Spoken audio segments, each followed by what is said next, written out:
The Detroit Regional Chamber's MPC20 Conversations, Respond and Rebuild digital series is provided in partnership with Detroit Public Television and presented by Blue Cross Blue Shield of Michigan, with additional support from Accenture, Bank of America, Barton Mallow, Comerica Bank, Consumers Energy, Delta Dental, Dow, DTE Energy, Enbridge Energy, Ford Motor Company, Huntington Bank, ITC, KPMG, the KRESGE Foundation, Kroger, Michigan Economic Development Corporation, PNC Bank, Ralph C. Wilson Jr. Foundation, Rocket Mortgage by Quicken Loans, the Skillman Foundation, and TCF Bank. And by these supporters.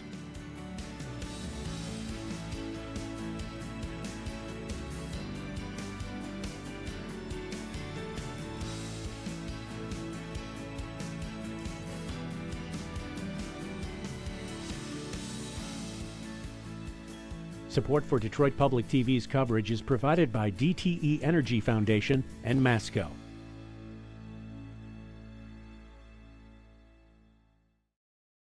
Whether it's transforming an empty lot into a community garden, renovating a vacant building into a collaborative space for local art, or activating a park so that children can play safely, KIPD, KRESGE Innovative Projects Detroit, offers the resources to strengthen our city's neighborhoods. KIPD supports projects that reflect the vision and creativity of Detroit's residents. We are fully committed to collaborating with residents so that we can improve the quality of life in our neighborhoods, not only for our citizens today, but generations to come.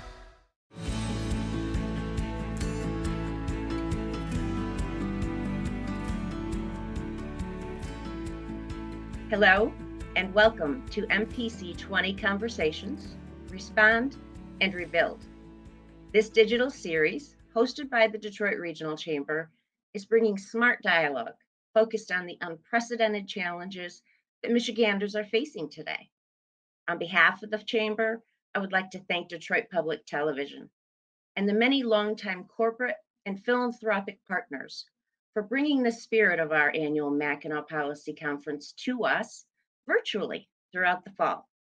Without their support of the Chamber, these discussions would not be possible. While an in-person Mackinac Policy Conference was not possible this year, ongoing dialogue among business, government, and civic leaders focused on moving Michigan forward remains critical as we work together to rebuild our economy. I hope you enjoyed today's discussion, and thank you for tuning in.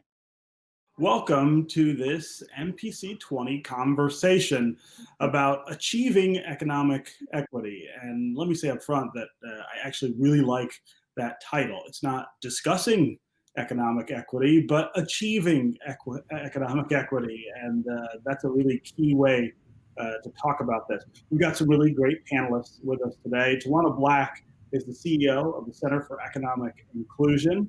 Anika Goss is Executive Director of Detroit Future City. And September Hargrove is Vice President and Detroit Program Officer at JP Morgan Chase. I am Stephen Henderson. I'm the host of Detroit Today on WDET, the host of American Black Journal on Detroit Public Television, and the co-host of One Detroit on Detroit Public Television, as well as the executive editor of Bridge Detroit. We're going to start today hearing from Tawanna Black about achieving economic equity. Tawanna?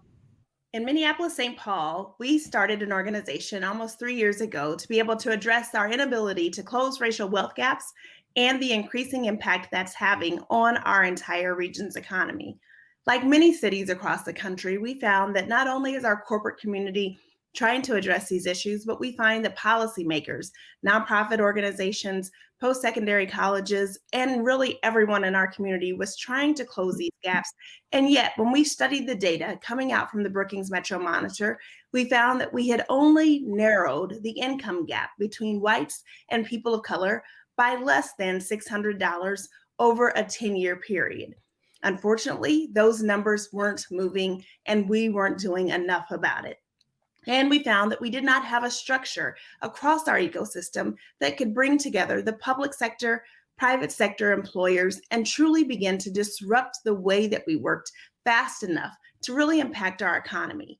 hence the creation of the Center for Economic Inclusion, an organization that I lead alongside many peers in our community to drastically disrupt the way that we work. The rationale for this approach is really one that is simple. In today's economy, we can no longer afford to leave people on the sidelines of our workforce. More than that, what we know from the data is that we can't only approach our inability to bring people into the workforce from the perspective of training people for the workforce, but we must also address institutional racism happening inside employers, institutional racism that is still very deeply seated inside our policies within the public sector.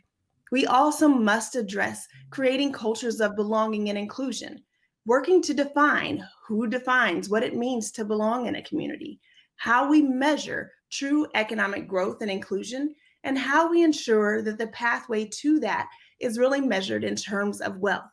While that looks different, perhaps, from city to city, what must be sure is that it requires each one of us in every institution to move our policies and our practices to ensure that what gets done gets measured and that it's reported on in ways that are transparent.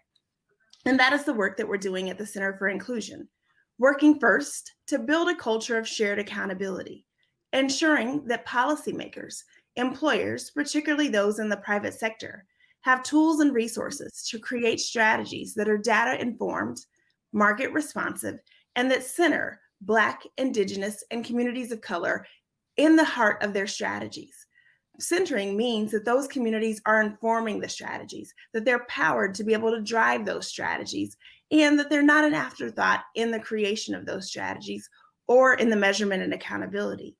We also work hand in hand with employers and with policymakers to dismantle institutional racism inside their businesses.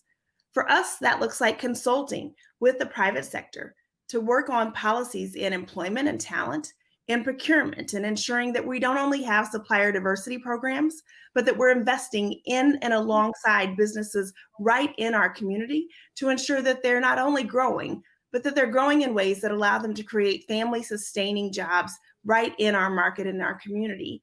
And that we're investing in ensuring that businesses have a commitment to living anti-racist policies through their own public policy dollars, through their support of candidates and elected officials that align with their values for an anti-racist community and for wealth building in communities of color.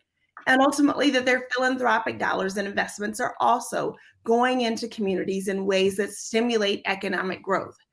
This requires a lot of alignment and a lot of partnership and speaks to the work that we do with our public sector agencies, local city governments, county governments, state elected officials, and partnerships that ensure that we're thinking about long-term inclusive economic growth, how we measure our land use and economic development, workforce development strategies, particularly in a time like now when we're responding to COVID-19 and its disparate impacts on our Native communities and African American communities in particular, and how we ensure that business continues to move, but it moves in drastically different ways than it would have in the past when those communities have been left out, often without a forethought. This work is not easy. This work will not be done because we are good people. It won't be achieved because we are not racist. It will be achieved when we work hand in hand together, creating solutions that center those communities who have historically been left out, sometimes intentionally, sometimes unintentionally, but because no one paused to say, how do we make sure that those communities who have been left out are now centered in our economic growth? It will be done when we think about what it means for power to be shared in our communities, for power to be shared in order for economic growth to happen for all of us. What we know from our data is that today, corporate diversity and inclusion strategies are not working. We also know, according to Accenture's data, that if we were to close the gap in perception between employees who often rate their corporations' employer diversity programs as not really working and benefiting them, not truly including them, and those perceptions that supervisors have that tend to believe they are making a good faith effort, if we were to close that gap in perception just by 50%, we would bring more than $1 billion into our gross domestic product. If we were to also close just in Minneapolis-St. Paul, our income gaps, the parity between Blacks and whites who do the same job every day, but are not compensated fairly and equitably for that work, it would bring significant dollars into our economy to the tune of $30 billion into our state's economy. Those are dollars that benefit every single worker, every single household, and every single business. And that, my friends, is the case for us to do drastically different work, to build an economy that is just, to build an economy that is racially inclusive, to build an economy that truly works for everyone. And that is the work that we've endeavored to do at the Center for Economic Inclusion, and the work that I'm thrilled to see your organizations, businesses, and policymakers endeavoring to do in collaboration with my friends here on this webinar. Okay, Tawanna, thank you very much. I want to start here, Anika, Goss, with a couple things that I heard in what Tawanna was saying that I think are key to this discussion. 3 words: centered, alignment, and power. Talk about how important those ideas are when we're talking about economic equity in Metro Detroit. That's a real, first of all, let me say, Tawanna is always so inspirational. So thank you so much for those words, because I think that's exactly, even if you were going to start with center, alignment, and power, Stephen, I think what Tawanna spoke with, how we even listening to that, centering and focusing on what the primary issues are, is the first step. If you're going to center, if you're really going to get centered on what the primary limitations are to creating equitable opportunities for everyone, as Detroit, as Southeast Michigan continues to grow and thrive, you have to make sure that absolutely everyone has that same opportunity. And what are those barriers to that are existing right now that are keeping people from those opportunities? And what we know in Detroit is that there are very specific inequities between Detroit and the region, which is something we've been really focused on at Detroit Future City.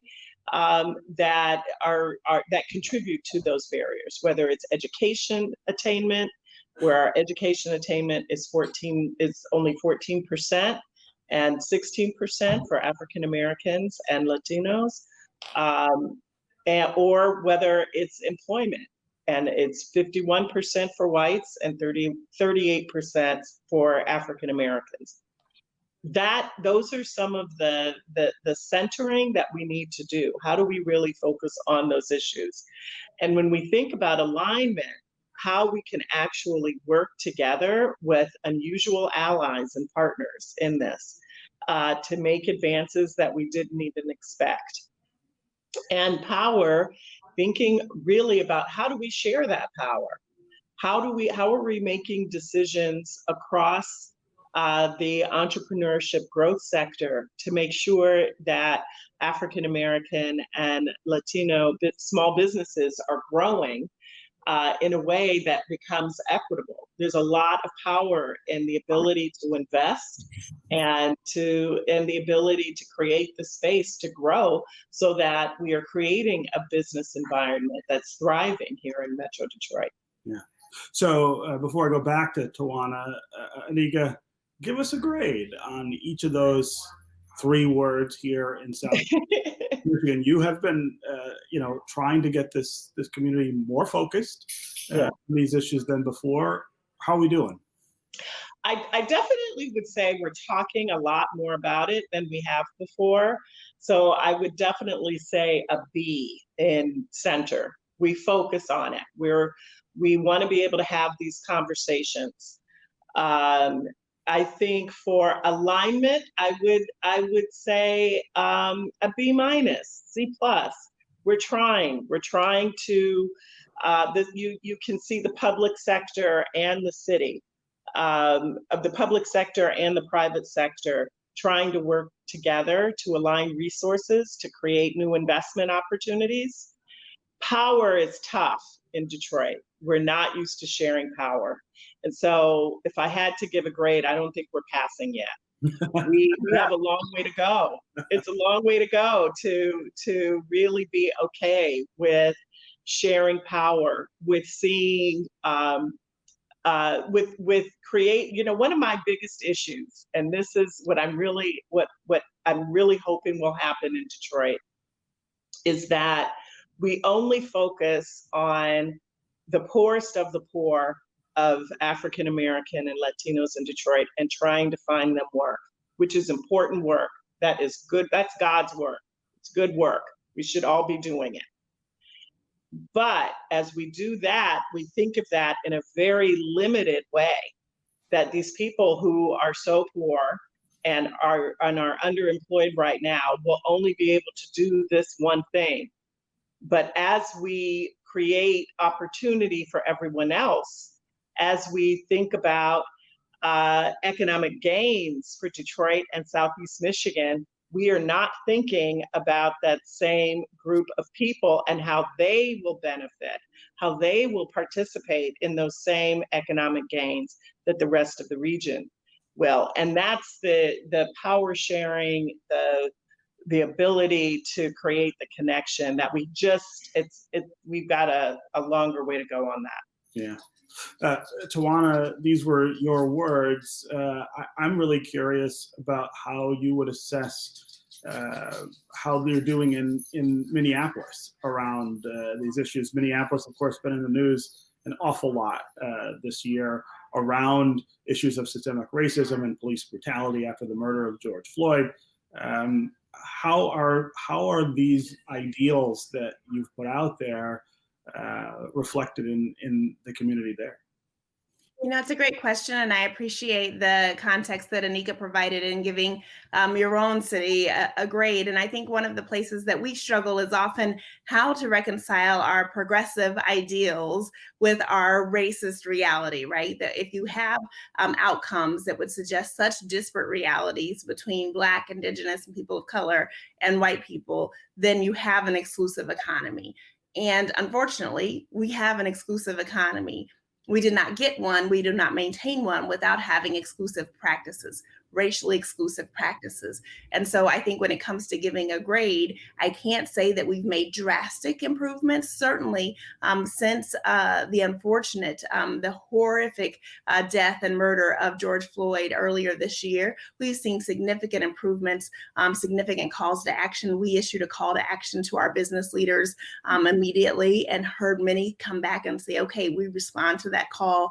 We're going to make drastic commitments to not only hold our police accountable, we're going to make commitments to hire more people of color, African Americans specifically, to spend our dollars with African American owned businesses. However, we are a mecca of global headquarters. And so we know that it's quite easy to meet those goals without spending those dollars locally. So like Detroit, we are a community where our African American community is really suffering, and to ensure that we not only have those folks who are at the economic fringes moving up and advancing, but ensuring that we're really closing those income and wealth gaps that have existed for decades, that our Native communities, who have again been marginalized and undercapitalized for decades, have an opportunity to have that wealth restored, and that we're really changing those policies and practices in a way that we can institutionalize them.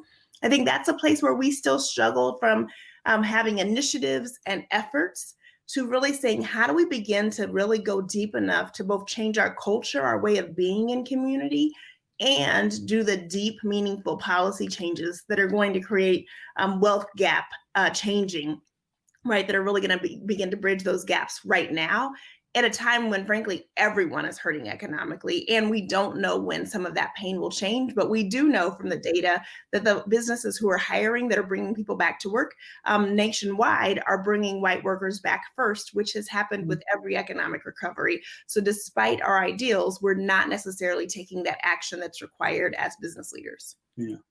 I want to bring September Hargrove into the conversation as well. It seems to me that JP Morgan Chase plays a role in a couple of different areas here. One, as a lender and a financer of economic activity here in Southeast Michigan.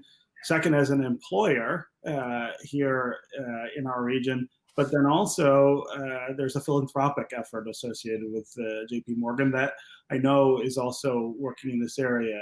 Give us a thumbnail of JP Morgan's approach to all of this. Absolutely.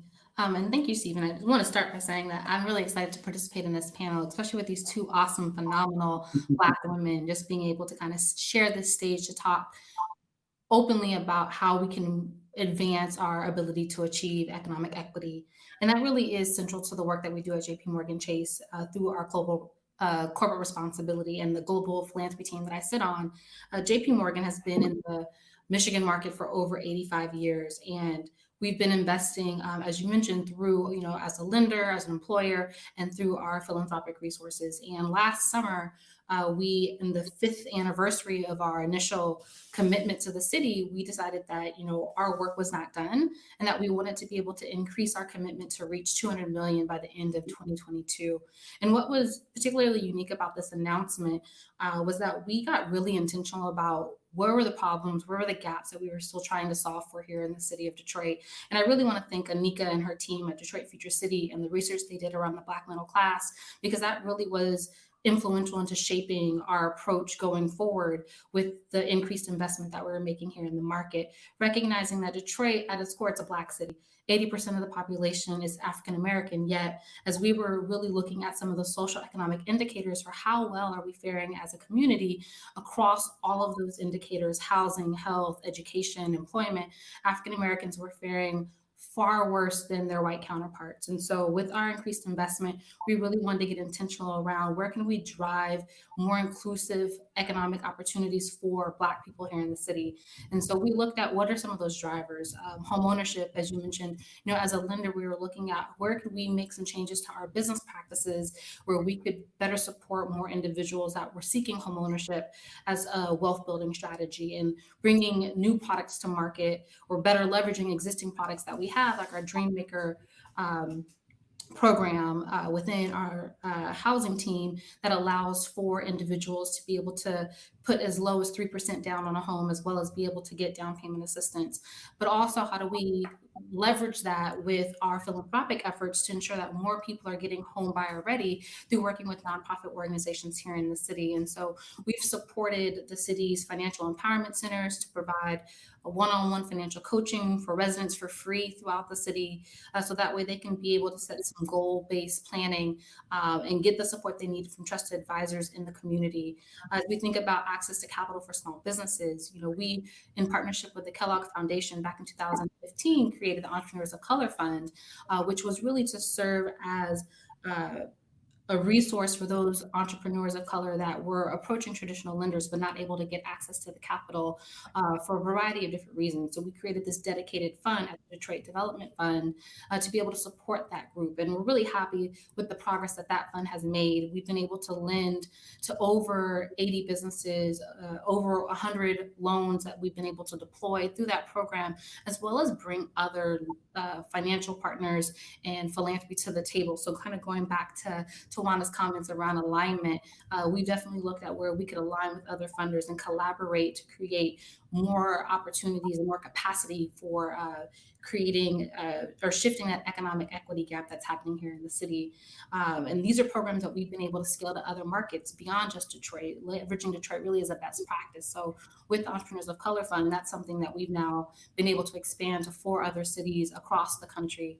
And then another area that I just want to emphasize, to your point, is our employees and thinking differently about how we can support employment opportunities here in the market, but also around the country. JP Morgan Chase is very proud of some of our recent efforts to really get behind returning citizens or individuals with criminal backgrounds and launching initiatives where we can see how we could do better to serve populations that have historically been disenfranchised and left out of the employment system.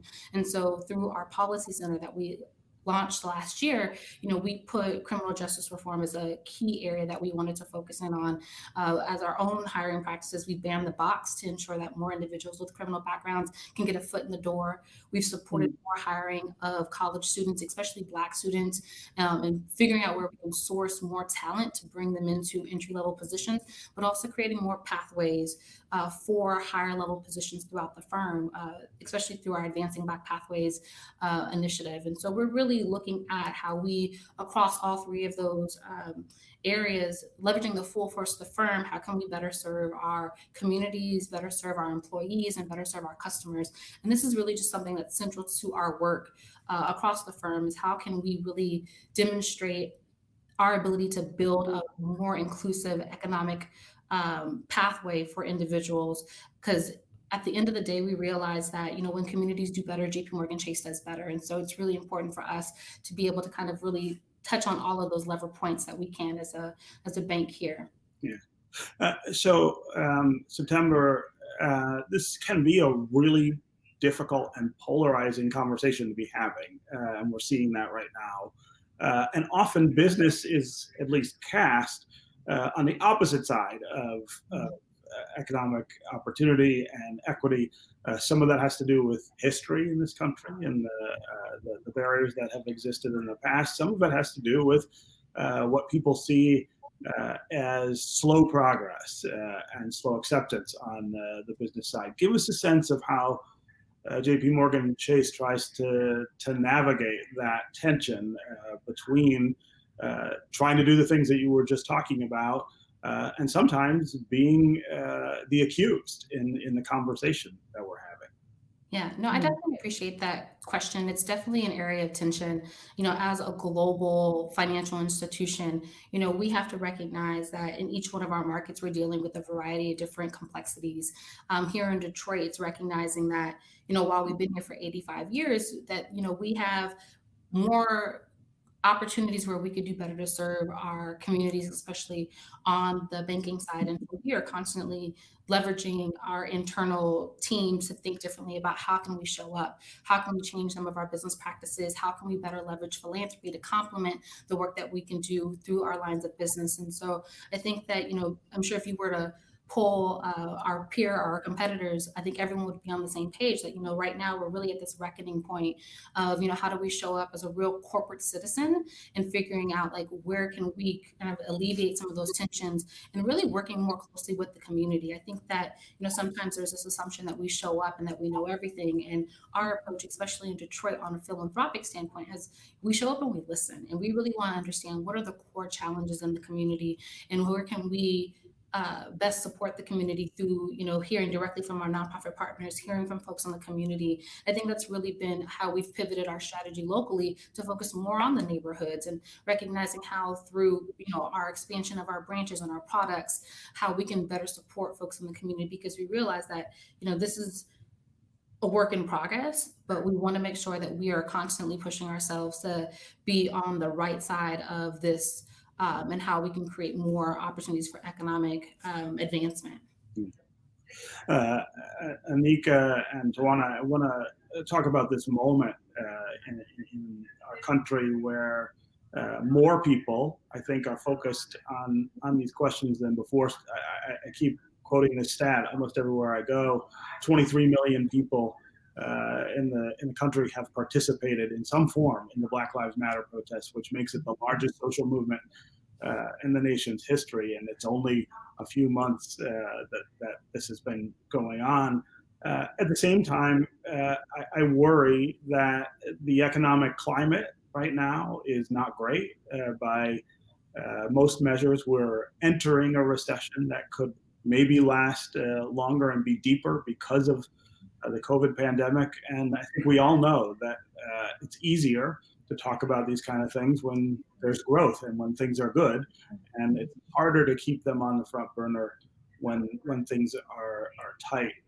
I wonder what each of you make of the need to refocus people's attention on this as things get worse from an economic perspective, and ways that we can make the case that equity is still important, even in tough times.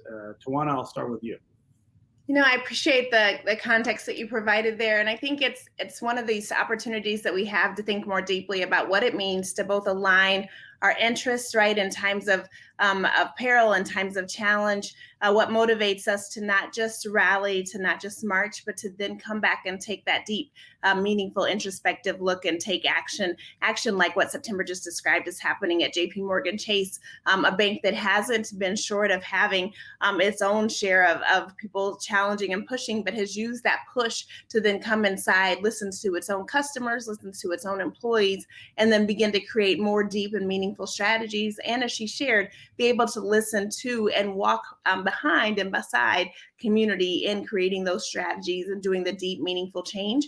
I think it's important to note the studies that we've seen in the last few weeks that show that there are still a large number of Americans who say they haven't actually taken forward-leaning actions to start to drive real accountability within their spheres of influence, whether that's their home, their business, the team that they may manage, and they're not really certain what they should do. And yet, when surveyed, Americans of all generations, all genders, and all races said, we don't want to just see corporations issue statements. We want to see them take meaningful change. So for those of us who are privileged to sit in a position of leadership, I think we have to take that insight back and say our customers, our stakeholders are counting on us to use this moment as not just a movement, but also a longer moment, right? For us to do something drastically different than our country has ever experienced, and to do it together in ways that will ensure that our entire economy prospers. The data is there. We've made the business case. This has to be the right thing for us to do,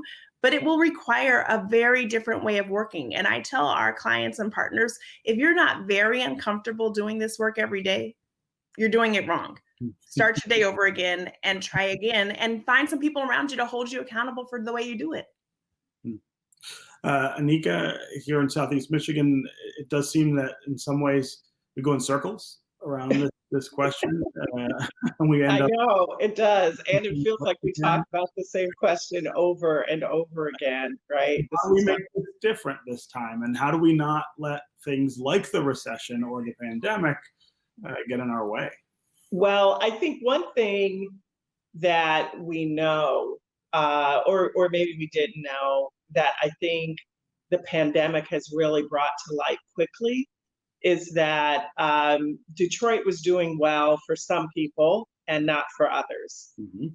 That it was growing, Detroit numbers overall were growing, but the concentrated poverty number, it's still only 2020. It's not like a different year. So when we look at concentrated poverty for Detroit, it's still 40%. And so that's not a pre-COVID, post-COVID number. That's a pre-COVID number that we're having to deal with. So it wasn't like COVID, everything was great, and then COVID hit, and now everything is terrible. So what we have to really think about in Detroit is, and I think what we also experienced, we have long memories here in Detroit. So all of the beautiful protests that are happening here in Detroit, we had the benefit of really learning and valuing the learning from the moment that happened in the summer of 1967. So we were very clear about the kind of objective and how we wanted to learn from this moment. But I also think that because of COVID and during this time of closure, what we also really are wanting to come together around is to make sure that people don't get worse than they already are economically. And so how we come together around that, I think in Detroit is really, really important. So we're not being complacent, which I really appreciate. And I really appreciate having the benefit of being in a lot of conversations, and that there are a lot of conversations on many, many levels. And part of that is that we recognize what this could look like. If you weren't here in 67, you were here in 2008. And being here in 2008 in Detroit, nobody is trying to go back to that either. So a lot of us are really, really clear that we understand what recession and devastation can look like on communities. And so how we actually work to pull together quickly to take action, I think we need to benefit from. This time, what I'm hoping we can do, because we're in this different environment, is take all of those learnings and go even further. There's so much more that we can do. There are so many good lessons now where we can pivot and focus now on technology in ways that we hadn't before, and understanding what our health limitations and how that impacts our ability to work, and looking at that from a systemic level. I think those are some of the issues that create the difference between these other periods of time where we have felt like the bottom has fallen out in Detroit, and how we can make sure that it doesn't fall. If the bottom is coming, if we know that there's going to be another recession, that we can actually create a better cushion for all of us. Anika, are there some policy imperatives that you think we ought to focus on right now to be able to first protect against a pushback or a backslide, and then, of course, to advance the cause of equity further? Yeah, I think one of the major policy initiatives, I think we're really seeing the siloed systems and the way we've viewed siloed systems before in Detroit. And that's probably like a lot of cities, where you look at economic development, childcare, and education, and technology as three different silos that are completely different from each other, that have no interconnectedness. And I think the policy piece of that could be really, really important. It's policy, actually, that could create permanency to the connectedness of those three. If technology was really access to technology, access to whether it's a computer or web, you know what I'm talking about. Mm-hmm. If we had access to the technology, it directly impacts your ability to stabilize your home, both economically and educationally, and increase values in both of those levels. Yeah. I think it's also really clear that education and childcare is a critical systemic issue that also impacts whether or not you can work. There are a lot of people who are making really hard choices about what to do with their small children when they have to go back to work. And if we don't have a policy in place to protect those families, that's what keeps us from being more vulnerable than we have to be. And it is good policy that actually protects us from that. Yeah. September, I wonder if you can talk about the kind of things that the business community, the business sector, needs to do to make sure that this moment matters, that it doesn't just become something that we did in 2020, but something that changed 2021 and beyond.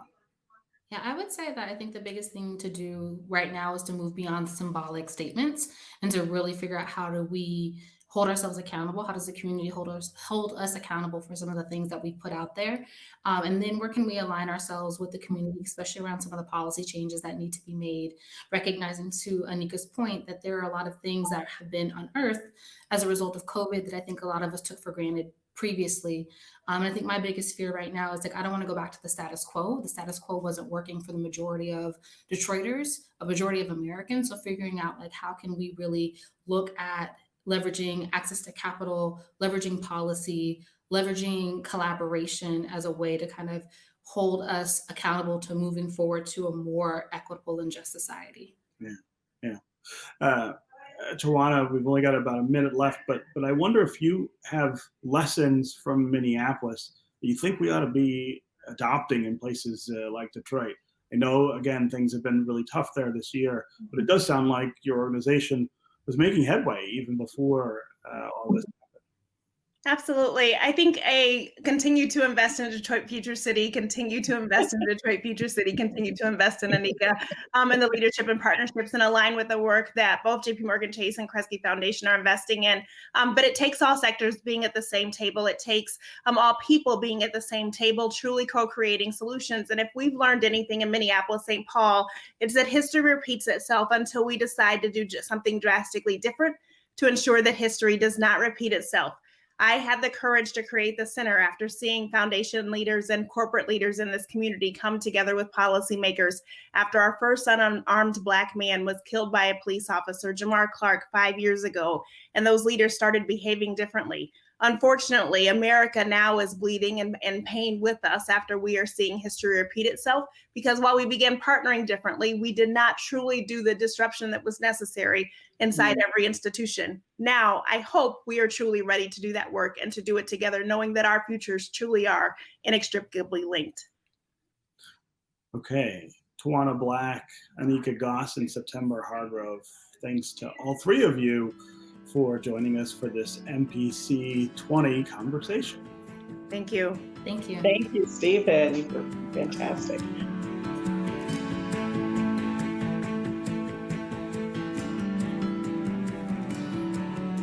The Detroit Regional Chamber's MPC20 Conversations Respond and Rebuild digital series is provided in partnership with Detroit Public Television and presented by Blue Cross Blue Shield of Michigan, with additional support from Accenture, Bank of America, Barton Mallow, Comerica Bank, Consumers Energy, Delta Dental, Dow, DTE Energy, Enbridge Energy, Ford Motor Company, Huntington Bank, ITC, KPMG, the KRESGE Foundation, Kroger, Michigan Economic Development Corporation, PNC Bank, Ralph C. Wilson Jr. Foundation, Rocket Mortgage by Quicken Loans, the Skillman Foundation, and TCF Bank. And by these supporters.